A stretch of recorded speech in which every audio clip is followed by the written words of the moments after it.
আমরা যেদিন ইফতারিং গেছিলাম, ইফতারিংয়ে আমাদের সকাল থেকে সন্ধে অবধি প্ল্যান ছিল। যেহেতু এই পার্কটা অনেক বড় আর এখানে অনেক রকমের রাইড ছিল, সেগুলো করার জন্য টাইম লাগবে, সেই জন্য সকাল থেকে সন্ধে অবধি আমাদের প্ল্যান ছিল। তো আমরা সকালবেলা কিছু সামান্য ব্রেকফাস্ট করে বাড়ি থেকে বেরিয়েছিলাম। তো এখন আমরা লাঞ্চ করার জন্য এই রেস্টুরেন্টে যাচ্ছি। এই রেস্টুরেন্টটা হচ্ছে একটা, বাইরে থেকে দেখলেন কি সুন্দর একটা গুহার মতো দেখতে, আর ভেতরে যখন ঢুকছি মনে হচ্ছে এটা গুহার মধ্যে ঢুকে যাচ্ছি। তো এটা ইফতারিংয়ের একটা রেস্টুরেন্ট, এটার নাম হচ্ছে ফ্যাবুলা রেস্টুরেন্ট। এখানে এইরকম অনেক রেস্টুরেন্ট আছে, তবে আমরা এটাকেই চুজ করেছিলাম। চলুন এবার আপনাদেরকে দেখাই এই রেস্টুরেন্টটার ভেতরে কত রকমের থিম আছে। তো এই যে থিমটা দেখতে পাচ্ছেন, ওপর থেকে জেলি ফিশগুলো ভাসছিল আর অনেক মাছ ভাসছিল। এটা একটা সমুদ্রের থিমের ওপরে ছিল। আর যেহেতু এটা একটা থিম পার্ক, সেই জন্য না সব কিছুর মধ্যেই একটু থিম ছিল। তো এটা হচ্ছে ফুড কাউন্টার, এখানে আপনি খাবার অর্ডার করে দিয়ে যে যা টেবিলে গিয়ে বসতে পারেন। তো এর আগে তো আমি অনেক রেস্টুরেন্টে গেছি, কিন্তু এই রকম ধরনের রেস্টুরেন্টে এই প্রথমবার আসলাম। আর এই প্রথমবার আমি দেখলাম যে রেস্টুরেন্টের ভেতরেও এত সুন্দর করে এইরকম থিম করে সাজানো থাকতে পারে।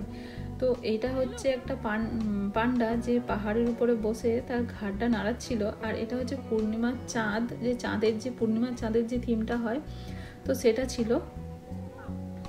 আর এই যে জঙ্গলের মতো এটা দেখছেন, এই জঙ্গলের মতো এখানে একটা গাছের একটা মাংকি ঝুলছিল। আর ওই জঙ্গলের ভেতরে না বাচ্চাদের খেলারও একটা খুব সুন্দর জায়গা ছিল। তো এত অন্ধকার ছিল, ওখানটা আমি শ্যুট করতে পারিনি। আর এখানে 3D ফ্লোরের মতো একটা ফ্লোর ছিল, যেখানে অ্যাকোরিয়াম টাইপের ছিল। নিচে মাছগুলো নড়ছিল, মাছের মতো নড়ছিল, আর ওপরে মনে হচ্ছিল না জলের ঢেউ। তো এখানে বাচ্চাগুলো খুব এনজয় করছিল, আর ওদেরকে দেখে মনে হচ্ছিল যেন ওরা মানে জলে ওপরে সাঁতার কাটছে। তো এটা নিয়ে বাচ্চারা অনেক এনজয় করছিল। আর এই রেস্টুরেন্টের ভেতরে মা বাবারা টেবিলে বসে বাচ্চাদেরকে সব ছেড়ে দিয়েছে, আর বাচ্চারা এই সবগুলো নিয়ে খেলছে। তো এটা ছিল একটা ইগলু, এই যে বরফের বাড়িগুলো হয় ইগলু, তো সেই টাইপের ছিল। আর এই ইগলুটার ভেতরে ঢুকে না এই সাইড দিয়ে এইভাবে স্লিপ করার জায়গা ছিল, স্লিপ করে বাচ্চাগুলো নিচে নামছিল।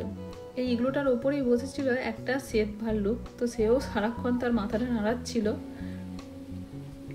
আর বাচ্চাগুলো এর ভেতরটাতে এসে এত এনজয় করছিল, আর ভেতরটা দেখতে এত সুন্দর লাগছিল। আর ভেতরটা খুব হালকা লাইট ছিল, সেই জন্য না আপনাদের মনে হচ্ছে যেন অন্ধকার অন্ধকার। আর এই দেখুন আমাদের খাবারের অ্যালার্ম বেজে গেছে। তো আমাদের খাওয়াটা রেডি হয়ে গেছে, সেই জন্য এখানে এই সিস্টেমটা দেখলাম যে ট্রের সঙ্গে একটা করে এইরকম অ্যালার্ম টাইপের দিচ্ছে, যে যার মানে যেই খাওয়াটা রেডি হয়ে যাবে ওই অ্যালার্মটা বাজিয়ে দেবে। ওটা একটা সিরিয়াল নাম্বার আছে, তো সিরিয়াল নাম্বারটা দেখে যার খাওয়াটা রেডি হয়ে যাবে অ্যালার্মটা বাজালে, তো সেই খাবারটা গিয়ে নিয়ে আসতে হবে। তো আমরা অর্ডার করেছিলাম ফ্রেঞ্চ ফ্রাই, বার্গার, এইসবই অর্ডার করেছিলাম। আর পাশে আমাদের বন্ধুদের অ্যালার্মটা এখনও বাজেনি, তো ওদের খাওয়ার এখনও রেডি হয়নি। এই দেখুন ওদেরও খাওয়ার রেডি হয়ে গেছে, অ্যালার্মটা বেজে গেছে। তো ওরা এবার ওদের খাওয়াটা নিয়ে আসুক, আর ততক্ষণে আমি খাওয়া স্টার্ট করি, কারণ আমার খুব খিদে পেয়ে গেছে। আর ফ্রেঞ্চ ফ্রাই দেখলে আমি নিজেকে কন্ট্রোল করতে পারি না, আমার ফ্রেঞ্চ ফ্রাই খুব ভালো লাগে খেতে।